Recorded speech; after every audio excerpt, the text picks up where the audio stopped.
Welcome to Nanak classes. दोस्तों, Nanak classes के YouTube channel पे आपका स्वागत है।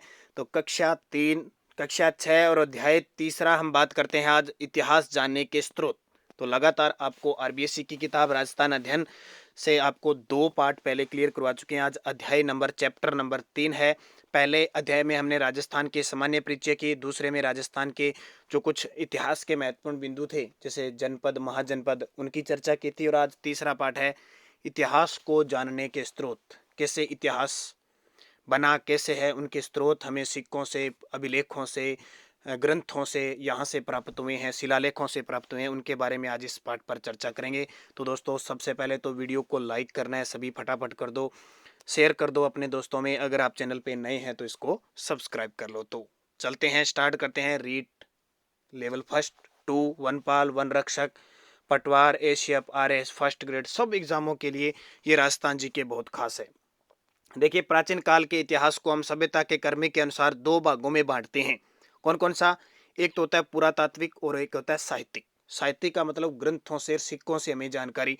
पुरातात्विक होता है खोज से, जैसे सिंधु घाटी सभ्यता है, आपकी कालीबंगा के अंदर आ जाती है, वैदिक सभ्यता। इन सभ्यताओं से जो पुरातात्विक तत्व मिलते हैं, खोज के दौरान जो अवशेष मिलते हैं, उससे हमें ऐतिहासिक जानकारी मिलती है। और दूसरा जो ग्रंथ है, ताड़ पत्थर पर लिखे हुए हैं, कहीं पे लिखे हुए हैं, उन ग्रंथों से हमें जानकारी मिलती है। अब सबसे पहले देखिए पुरातात्विक स्रोत, जैसे अभिलेख हो गया। आजकल आपने देखा हो ना, दीवारों पे या कहीं भी निर्माण किया जाता है तो एक लेख, शिलालेख लगाया जाता है, किसी विधायक के द्वारा, सांसद के द्वारा उसका लोकार्पण होता है। तो आजकल तो डिजिटल रूप से लिख दिया जाता है, लेकिन पहले खुरेद कर लिखा जाता था। मुद्रा होगी, जो सिक्के प्राप्त होते हैं, किसी शासक का चित्र होता है तो अंदाजा लगा दिया जाता है भी इस शासक का है। स्मारक हो गए, बड़े बड़े स्मारक हो गए, कलाकृतियां, चित्र बनाए हुए, उत्खनन से प्राप्त सामग्री शामिल है। तो इनसे तत्कालीन जनजीवन को समझा जा सकता है कि उस समय, उस परिस्थिति में क्या समय था, कैसे लोग रहते थे, उनके बारे में जानकारी मिलती है। देखिए, प्रमुख स्रोत पुरातात्विक के सबसे पहले अभिलेख। ये हमें शिलालेखों, जैसे पत्थर की पट्टिका पे लिखा होता है ना, जैसे ये लिखा हुआ, अब पता नहीं चल रहा क्या लिखा हुआ है।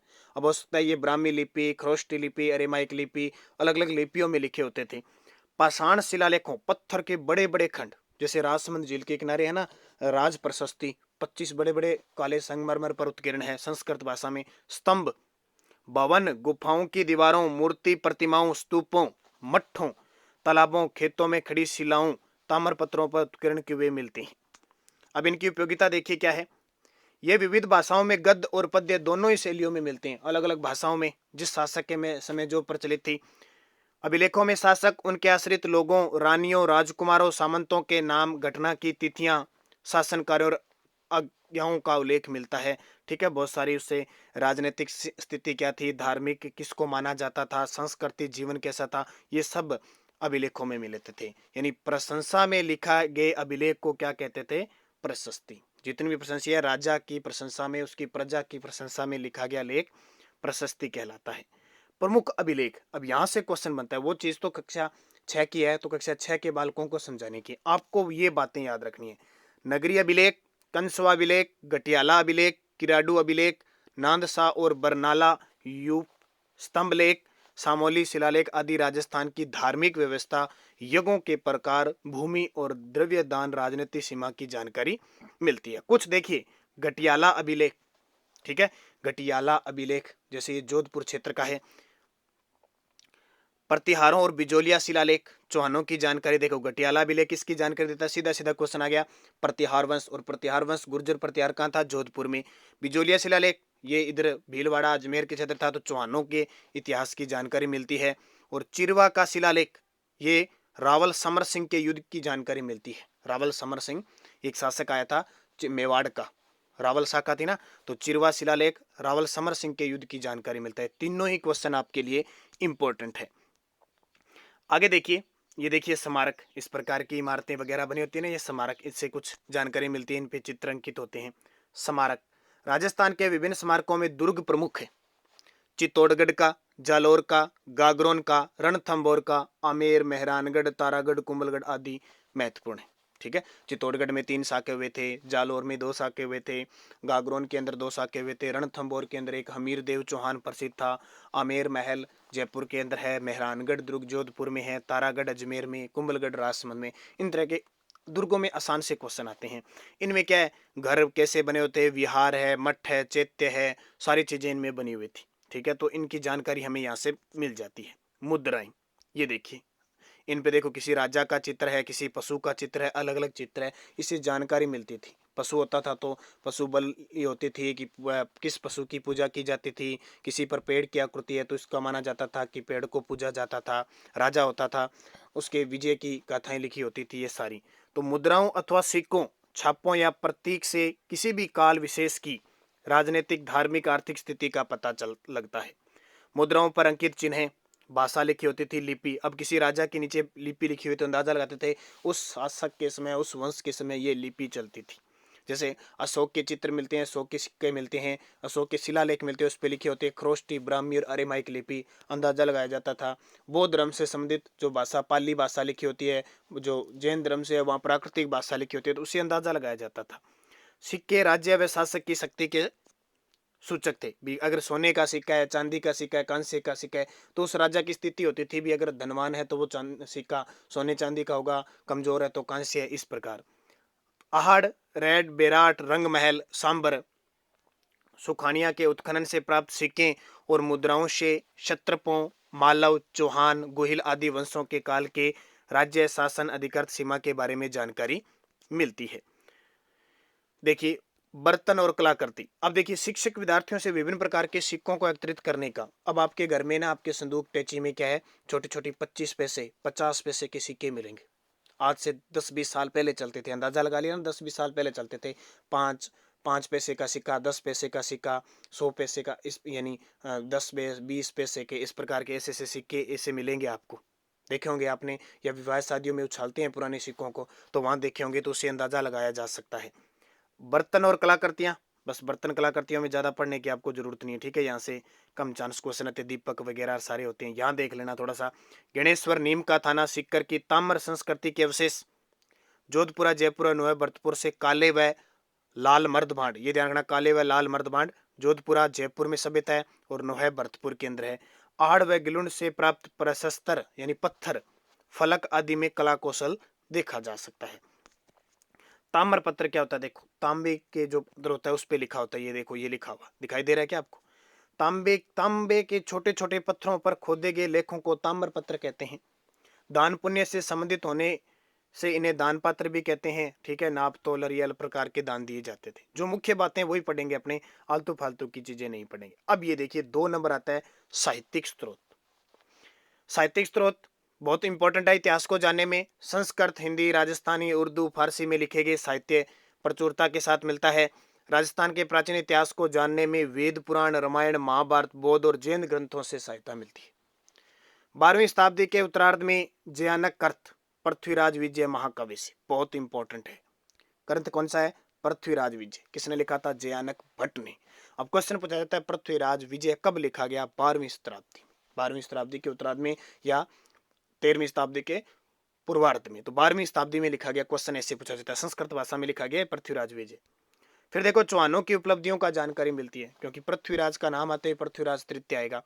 नयन चंद्र सूरी कर्त हमीर महाकाव्य, बहुत ही खास ग्रंथ है नयन चंद्र सूरी हमीर महाकाव्य। इसमें चौहानों के साथ साथ अलाउद्दीन खिलजी की रणथंबोर विजय और उस समय की सामाजिक धार्मिक स्थिति जानकारी मिलती है। पता है ना, 1201 ईस्वी में रणथंबोर पर अलाउद्दीन खिलजी ने आक्रमण किया था। हमीर देव चौहान, जिसे हमीर हट्ट और शरणागतों का रक्षक कहा जाता है, अलाउद्दीन के खिलाफ उसके सेनापति को इसने शरण दी थी। तो ये ग्रंथ अब ध्यान रखना, हमीर महाकाव्य, नयन चंद्र सूरी, संस्कृत भाषा में ये भी। फिर राजस्थानी साहित्य में बात करें तो पृथ्वीराज रासो, अचलदास खिचरी वचनिका, पृथ्वीराज रासो चंद्रबरदाई ने लिखा था। अचलदास खिचरी वचनिका शिवदास गार्डन ने लिखी थी। पद्मनाभ ने कौन सा ग्रंथ लिखा, कानड़ देव ग्रंथ। ये ग्रंथ और एग्जाम में ऐसे ही आते हैं, कोई उल्टे सीधे ग्रंथ नहीं आते। अगर उल्टे सीधे ग्रंथ आ गए ना तो वो आपको किसी को नहीं आएंगे, ध्यान रखना यार। ऐसे ग्रंथ आपने गलत कर दिए, ये तो मान के चलो साल में एक बार एक पेपर में आता ही आता है, जब भी अगर 5-7 पेपर हो जाते। कानड़ देव प्रबंध, ये जालोर के शासक कानड़ देव की कहानी है इसमें। बीकानेर के दलपत सिंह द्वारा कृत दलपत विलास और खिड़िया जग्गा द्वारा रचित वचनिका आदि विशेष उल्लेखनीय है। तो ये ग्रंथ आपको कॉपी में उतारने, साथ साथ में नोट्स बनाते रहो, ताकि दोबारा इन किताबों को न पढ़ सके। साथ साथ में देखो, मैं एक एक ही आपको अध्याय चैप्टर करवा रहा हूँ, तो दिक्कत नहीं आएगी किसी भी प्रकार की, आप आराम से इनको कर सकते हो। फिर देखो ख्यात विषयक साहित्य में प्रसिद्ध राजपूत राजवंशों की स्थापना, राजाओं का वंशक्रम, राज्य क्षेत्र का वर्णन मिलता है ख्यात में। नाम सुना है ना, मोहनेत मोहनोत नैनसिरी ख्यात, ख्यातें होती हैं उनमें सारी चीजें मिलती है।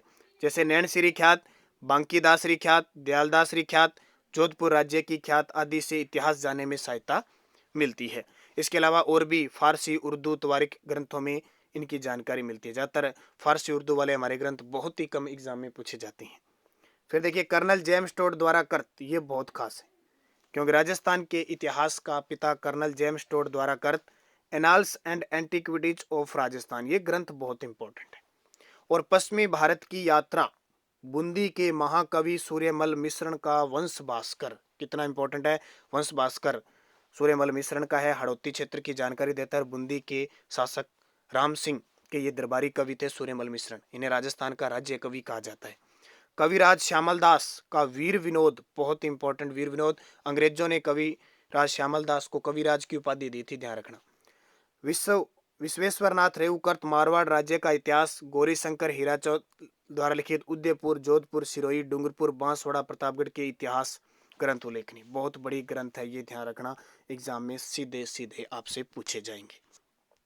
ये देखिए तीन बड़े इतिहासकार, कर्नल जेम्स टोड, इन्हें राजस्थान इतिहास का पिता कहा जाता है।